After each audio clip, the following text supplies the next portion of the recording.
یا رسول اللہ رفعت آپ نے پائی کہ بس، یا رسول اللہ رفعت آپ نے پائی۔ الحمدللہ وحدہ والصلاة والسلام علی من لا نبی بعدہ، اما بعد، اعوذ باللہ من الشیطان الرجیم، بسم اللہ الرحمن الرحیم۔ ان اللہ وملائکتہ یصلون علی النبی یا ایہا الذین آمنوا صلوا علیہ وسلموا تسلیما، اللہم صل علی سیدنا ومولانا محمد وعلی آلہ واصحابہ وبارک وسلم وصلی علیہ۔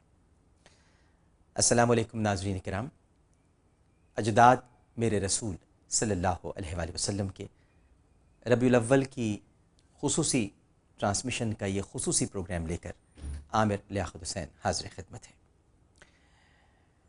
ناظرین کرام، جی تو بہت چاہتا ہے کہ اس بہار کے موسم میں صرف بہار کی باتیں ہوں۔ ربیع الاول سے بڑی بہار اور کیا ہوگی؟ یہ بہار آئی تو پھر اور بہاریں بھی آئیں۔ اس بہار نے جب عالم رنگ و بو میں اپنے سر اقدس کو اٹھایا تو پھر کچھ اور ماہ بھی دکھائی دیے۔ ربیع الاول کا یہ صدقہ اور فیضان ہے کہ محرم الحرام بھی ہمیں ملا، رجب المرجب کی شادمانیاں بھی ہمارے ساتھ رہیں، شعبان المعظم کی بلندی ہمارے خاص الخاص رہی، اور رمضان المبارک کے تو کیا کہنے۔ اسی طرح حج کا مہینہ ہو یا ربیع الثانی کی بہاریں، یہ سب ربیع الاول کا صدقہ ہے۔ ناظرین کرام، اگر ربیع الاول نہ آتی تو پھر کچھ بھی نہ آتا، کچھ بھی نہیں ہوتا۔ یہی وہ بہار ہے کہ جس میں سرکار ہے، سرکار کی آمد کا یہ مہینہ ہے جو جی تو بہت چاہتا ہے کہ بہار کے موسم میں صرف بہار کی باتیں ہوں، لیکن حالات کی تمازت اور جو ہماری غلطیوں کی شدت ہے وہ بسا اوقات تھوڑی دیر کے لیے مایوس بھی کر دیتی ہے اور نا امید بھی کر دیتی ہے۔ لیکن میرا عقیدہ، میرا ایمان اور میرے نبی کریم صلی اللہ علیہ وآلہ وسلم کی تعلیمات اقدس مجھ سے یہ تقاضا کرتی ہیں اور مجھ سے متقاضی ہیں کہ نہ مجھے مایوس ہونا ہے اور نہ نا امید ہونا ہے۔ لہٰذا میں اس بہار کے موسم میں جہاں چاروں طرف دھرنے ہیں، لاشیں ہیں، لانگ مارچیں ہیں، جن کو پاس نہیں اس بہار کے موسم کا اور وہ لانگ مارچیں کرتے پھر رہے ہیں، اس کے باوجود میں تو اپنا فرض ادا کروں گا اور نبی کریم صلی اللہ علیہ وآلہ وسلم ہی کا تذکرہ کروں گا۔ یہ مہینہ آپ کا ہے، یہ کائنات آپ کی ہے، یہ سارے مہینے آپ کے ہیں۔ لہٰذا جب آپ کی پیدائش کا ذکر ہو، آپ کی ولادت کی گھڑیاں ہوں، تو ہمیں سڑکوں پر آ کر درود پڑھنا چاہیے۔ اس کے علاوہ ہمیں اور کچھ اور نہیں کرنا چاہیے۔ ہمارا یہ پروگرام ہے جو انشاءاللہ یکم ربیع الاول سے اللہ نے چاہا تو 12 ربیع الاول تک نبی کریم صلی اللہ علیہ وآلہ وسلم کے اجداد مقدس کے ذکر سے معمور رہے گا۔ آج ابتدا کرتے ہیں اور اس دعا کے ساتھ ابتدا کرتے ہیں کہ بہار کے اس موسم کی برکتوں سے اللہ تعالی ہم سب کے قلوب کو نرم کرے، اور جو تقاضے زندگی گزارنے کے ہیں، ایام زیست میں جس طرح جینے کے ہیں، اللہ تعالی ہمیں ان تقاضوں سے ہم آہنگ کرے، اور جو مہینے عبادت کے ہیں، پیار کے ہیں، محبت کے ہیں، درود کے ہیں، ان مہینوں کو اسی طرح سے گزارنے کی توفیق عطا فرمائے۔ اجداد مصطفیٰ صلی اللہ علیہ وآلہ وسلم۔ ناظرین کرام، اجداد مصطفیٰ صلی اللہ علیہ وآلہ وسلم کے فضائل اور مناقب کے بحر بے کراں کو لفظوں میں سمونے کے لیے مجھے یقین ہے کہ ہزاروں جلدوں پر محیط کتب بھی تحریر کی جائیں، تب بھی شاید حق ادا نہ ہو۔ یہ وہ شجر طیبہ ہے جس کی شاخیں آسمانوں میں ہیں اور جڑ مستحکم ہے۔ کلام الہی ان کی فضیلت و مدارج کے تذکرے سے لبریز ہے۔ یہ اللہ کے نام پر فدا ہونے والے اور حکم ربانی پر سر تسلیم خم کرنے والے مقبول بندے ہیں۔ تاریخ انسانیت میں ناظرین کرام، یہ وہ عالی نسب اور مقدس ہستیاں ہیں جنہوں نے انسانیت کو جینا سکھایا اور آفتاب ہدایت کو غبار باطل سے محفوظ رکھا۔ یعنی یوں کہوں تو زیادہ مناسب ہوگا کہ انسانیت کے لیے کامل و اکمل ترین گھرانہ سوائے اجداد مصطفیٰ صلی اللہ علیہ وآلہ وسلم کے اور کوئی نہیں۔ اجداد میرے رسول کے ایک جگمگاتا ہوا موضوع ہے، جس کی ضیاپاشیاں ہمارے دلوں کو منور اور ذہنوں کو احترام سے لبریز کرتی ہیں۔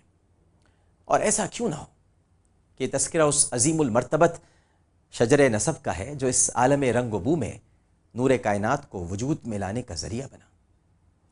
اس نے ایک ایسی ہستی کو جنم دیا جو وجہ تخلیق کائنات ٹھہری، جس کا نام سنتے ہی مشام جاں معطر ہو جاتا ہے، جس کا تذکرہ ذہن کے اندھیروں اور روح کی تاریکیوں کو دور کر دیتا ہے۔ پیغمبر اول و آخر و اعظم، ہادی انس و جان، رہبر کائنات، رسول بحر و بر، اصل الموجودات، حاصل کائنات، رحمت للعالمین، حضور پر نور، نبی کریم، رؤوف و رحیم صلی اللہ علیہ وآلہ وسلم کے مقدس آباء و اجداد کا تفصیلی تذکرہ اگرچہ سیدنا عدنان کے عظیم المرتبہ ذکر سے شروع ہوتا ہے، لیکن میں تھوڑا سا پس منظر آپ کے جد اعلیٰ سیدنا ابراہیم علیہ السلام کے حوالے سے بیان کرنا چاہوں گا کہ جن کے صلب سے عدنان جیسے عظیم فرزند نے جنم لیا، اور جو اس ذات پر نور صلی اللہ علیہ وآلہ وسلم کے جد امجد ہیں، جو کہ اس کائنات کی اصل اور اساس ہے۔ ناظرین کرام، حضرت ابراہیم علیہ السلام کے زمانے میں شرک کا غلبہ اپنے عروج پر پہنچ چکا تھا۔ عالیشان بت خانے ہر طرف قائم تھے۔ انسان کے لیے بظاہر ناممکن ہو گیا تھا کہ وہ اس سے ہٹ کر سوچ سکے۔ اس وقت اللہ کے حکم سے حضرت ابراہیم علیہ السلام نے ایک چٹیل زمین میں ایک نئی نسل پیدا کرنے کا منصوبہ بنایا۔ یہ ایک محفوظ علاقے میں ایک ایسی قوم تیار کرنے کا منصوبہ تھا جو ظواہر سے اوپر اٹھ کر حقائق کے پرستار بن سکے۔ چنانچہ عرب میں معرفت حق کی حامل وہ قوم وجود میں آئی جس کے متعلق قرآن میں سورہ حجرات میں جو کہ 7ویں آیت ہے یہ الفاظ آئے ہیں کہ وَعْلَمُوا أَنَّا فِيكُمْ رَسُولَ اللَّهِ لَا يُؤْتِيكُمْ فِي كَثِيرٍ مِّنَ الْأَمْرِ لَعَنِتُّمْ وَلَكِنَّ اللَّهَ حَبَّبَ إِلَيْكُمُ الْإِيمَانَ وَزَيَّنَهُ فِي قُلُوبِكُمْ وَكَرَّهَ إِلَيْكُمُ الْكُفْرَ وَالْفُسُوقَ وَالْعِصْيَانَ أُولَئِكَ ہم الراشدون۔ اور جان لو کہ تم میں اللہ کے رسول ہیں، بہت معاملوں میں اگر یہ تمہاری خوشی کریں تو تم ضرور مشقت میں پڑو، لیکن اللہ نے تمہیں ایمان پیارا کر دیا ہے اور اسے تمہارے دلوں میں آراستہ کر دیا، اور کفر اور حکم عدولی اور نافرمانی تمہیں ناگوار کر دی۔ ایسے ہی لوگ راہ پر ہیں۔ ان سری آیات ربانی کی روشنی میں ناظرین محترم، مجھے یہ کہنے میں کوئی عار نہیں کہ قریش وہ لوگ تھے جنہیں اللہ سبحانہ و تعالی نے ایک مقصد عظیم کی تکمیل کے لیے تیار کیا تھا۔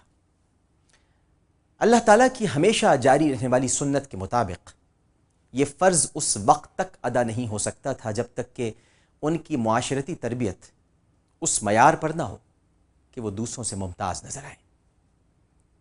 شروع ہی سے ان کے دل میں ناظرین محترم یہ جذبہ موجزن تھا کہ وہ شرافت و سیادت کے میدان میں دوسروں سے سبقت لے جائیں۔